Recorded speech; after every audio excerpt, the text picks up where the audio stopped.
Hi, I'm Sohini. Let's start our topic on what's up with Sudan. Imagine waking up one morning and realizing that your entire life has changed overnight. Your school is closed, your parents are whispering in fear. There is no electricity, no internet, no food in the kitchen, and outside your house, you don't hear birds, you hear gunshots.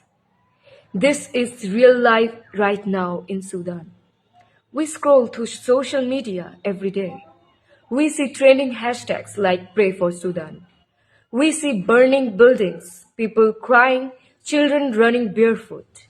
And then what do? We scroll. But what's actually happening there? Why are people leaving their homes? Why are children starving?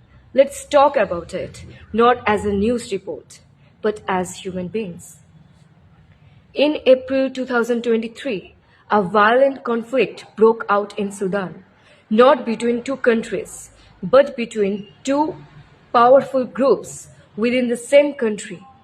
On one side, the National Army, the Sudanese Armed Forces, and on the other side, a paramilitary group called the Rapid Support Forces.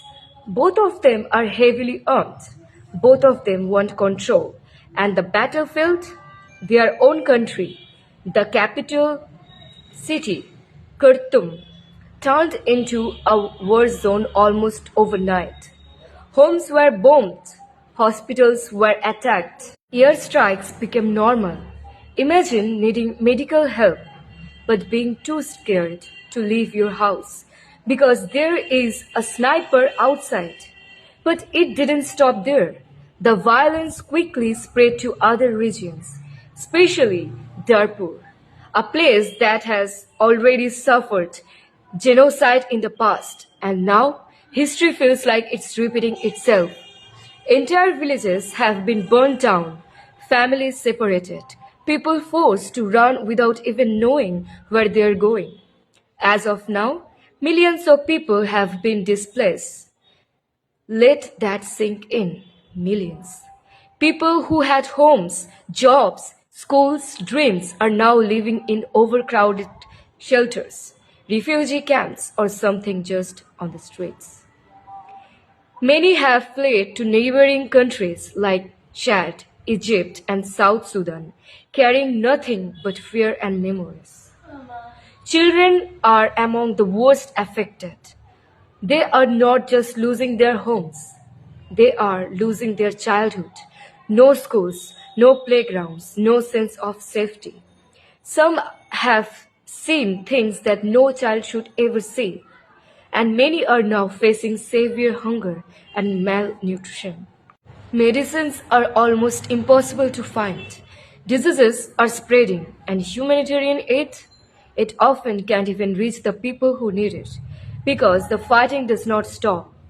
Multiple ceasefires have been announced, but most of them didn't last more than a few days. The silence resumes, the bombing returns, and civilians continue to suffer. Now, you might ask, why should this matter to us? We live thousands of kilometers away, but humanity doesn't come with a location tag. Pain doesn't need a passport when millions of innocent people are suffering. It becomes a global issue, and silence only makes it worse. We may not be able to stop a war, but we can talk about it, spread awareness, educate others, because awareness leads to pressure and pressure leads to action. Use your voice, your platform, your reach, post about it, talk about it in your schools and colleges. Use hashtags because sometimes raising your voice is the first step towards saving someone else's life. Today, Sudan does not just need aid, it needs attention. It needs empathy. It needs the world to care. So the next time you see a post about Sudan, don't just scroll past it. Pause, think, and remember. Behind every statistic is a human being just trying to survive. Thank you for listening. If interested to know more about my hobbies, which I may consider as talents like dance, song, drawing, poem, whatever, check out my YouTube page and make sure to subscribe to stay with me lifetime. I'm Sohini. Bye.